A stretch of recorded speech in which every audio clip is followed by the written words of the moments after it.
Bismillah. Assalamualaikum warahmatullahi wabarakatuh. Alhamdulillahi rabbil alamin. Wassalatu wassalamu ala asrafil anbiya'i wal mursalin wa ala alihi wa sahbihi rasulillahi ajma'in. Anak-anak Ustaz yang Ustaz cintai, bagaimana kabarnya? InsyaAllah sehat ya nak. Dan mudah-mudahan Allah subhanahu wa ta'ala memberikan kesehatan kepada kita semua. Amin ya rabbal alamin. Alhamdulillah, pada hari ini ananda semua bertemu lagi dengan Ustaz Zia. InsyaAllah pada hari ini kita akan belajar tentang fikih ibadah, yang mana judulnya adab-adab seputar buang hajat. Di dalam buku kita, di dalam buku fikih kita, adab-adab seputar buang hajat terdapat pada halaman yang kedua. Coba anak-anak Ustaz semua buka halaman yang kedua.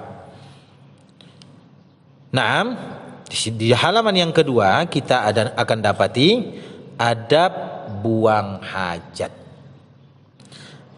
Anak-anak Ustaz yang Ustaz cintai, Islam merupakan agama yang sempurna yang memperhatikan seluruh kehidupan kita, sampai-sampai Islam memperhatikan tentang adab ketika kita hendak buang hajat.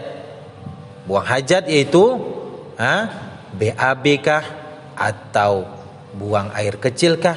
Ini semua disebut dengan buang hajat. Islam mengajarkan kita adab-adab tentang tata cara buang hajat tersebut. Kita tidak boleh sembarangan di dalam buang hajat.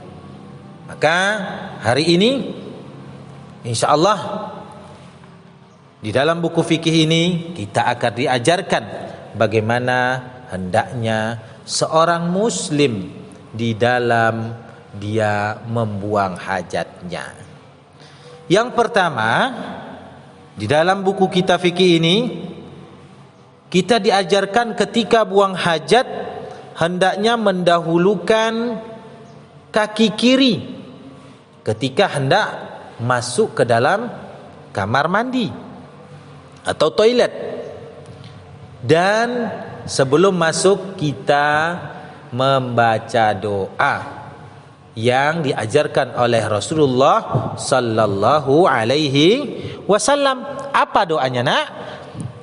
Bismillahi Allahumma inni a'udzubika minal khubuthi wal khaba'is.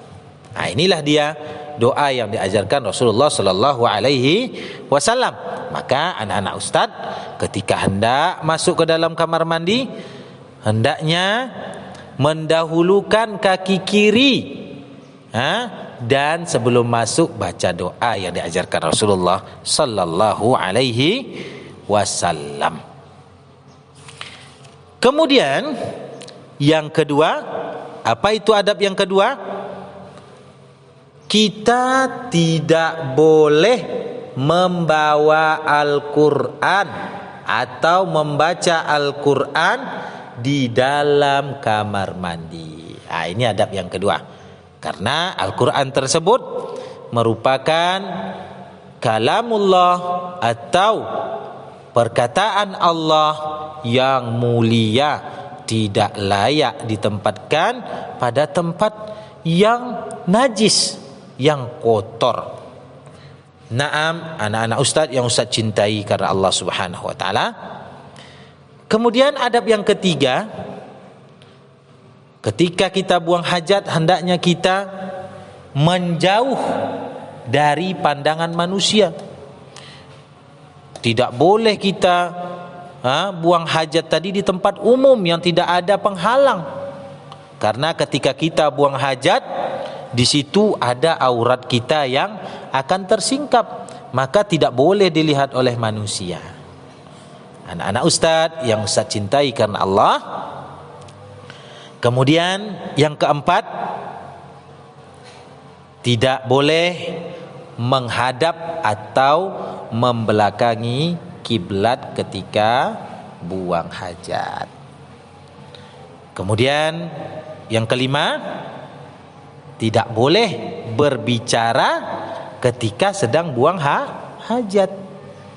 Nah, walaupun ada teman kita yang memanggil kita di dalam kamar mandi, maka kita tidak boleh, tidak boleh kita berbicara di dalam kamar mandi ketika kita buang hajat. Ketika teman kita memanggil, bagaimana kita mengasih kodenya? Bagaimana kita memberitahu kita ada di dalam? Dengan kita mendehem. Contoh seperti itu. Karena dari adab yang diajarkan Islam, ketika di kamar mandi kita tidak boleh berbicara. Setelah selesai nanti buang hajatnya, barulah berbicara atau menyelesaikan pembicaraan kita dengan teman kita. Anak-anak Ustadz yang Ustadz cintai karena Allah. Kemudian yang terakhir, ketika kita hendak keluar kamar mandi, hendaknya kita mendahulukan kaki kanan kita. Dan kita membaca doa yang diajarkan oleh Rasulullah sallallahu alaihi wasallam, yaitu ghufranaka. Anak-anak Ustadz yang Ustadz cintai karena Allah Subhanahu wa taala.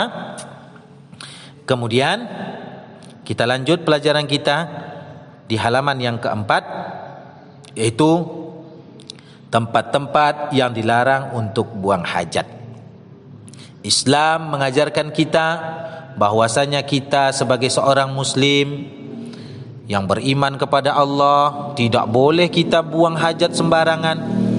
Islam mengajarkan kita harus menempatkan segala sesuatu pada tempatnya. Begitu juga buang hajat. Buang hajat harus pada tempatnya. Di dalam buku ini ada beberapa tempat yang mana Islam melarang kita dengan keras agar tidak buang hajat di tempat-tempat tersebut. Yang pertama yaitu di jalan yang dilalui manusia. Yang pertama di jalan yang dilalui manusia. Maka kita tidak boleh buang hajat di jalan yang dilalui manusia.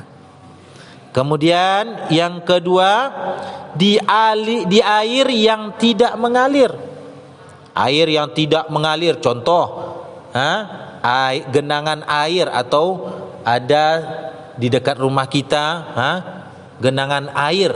Kita tidak boleh BAB ataupun buang air kecil di genangan air tersebut. Ini termasuk dari adab ketika buang hajat. Buang hajat tadi harus di tempat air yang mengalir. Anak-anak Ustadz yang Ustadz cintai karena Allah Subhanahu wa taala. Kemudian yang ketiga, kita tidak boleh buang hajat di tempat orang berteduh atau bernaung.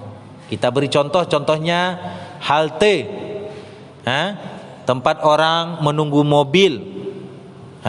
Kita tidak boleh di situ buang hajat, nak.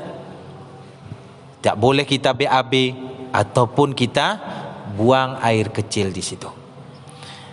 Kemudian yang keempat, di bawah pohon yang berbuah. Di bawah pohon yang berbuah kita juga tidak boleh buang hajat di bawahnya. Anak-anak Ustadz yang Ustadz cintai karena Allah Subhanahu wa taala. Kenapa sih Islam melarang kita untuk buang hajat di tempat-tempat yang sudah kita sebutkan tadi? Di jalan raya atau di jalan yang dilalui manusia, air yang tidak mengalir, atau di tempat orang berteduh, atau di bawah pohon yang lagi berbuah. Kenapa sih Islam melarang kita? Apa sih hikmahnya? Maka hikmahnya ada 3. Yang pertama, Kalau kita buang hajat di tempat tersebut atau di tempat yang telah kita sebutkan tadi, dapat mengganggu manusia. Contohnya di jalan raya atau di halte, dapat mengganggu manusia. Dan perbuatan mengganggu manusia merupakan perbuatan kezaliman, dan kezaliman tadi akan membuahkan dosa bagi pelakunya. Anak-anak Ustadz yang Ustadz cintai karena Allah Subhanahu wa taala, kemudian apalagi Ustadz hikmahnya? Yaitu dapat menyebabkan tersebarnya penyakit. Kotoran tadi merupakan sumber penyakit. Maka ketika buang air atau buang hajat sembarangan, maka akan menyebabkan tersebarnya berbagai macam penyakit. Kemudian yang ketiga, dengan kita membuang hajat sembarangan dapat menimbulkan bau yang tidak sedap. Anak-anak Ustadz yang Ustadz cintai, maka itulah dia adab ketika seorang muslim hendak buang hajat. Dan mudah-mudahan anak-anak Ustadz semuanya dapat mempraktekkan pelajaran yang sudah kita pelajari. Akhirul kalam, alhamdulillahirabbil alamin. Dan Ustaz ucapkan assalamualaikum warahmatullahi wabarakatuh.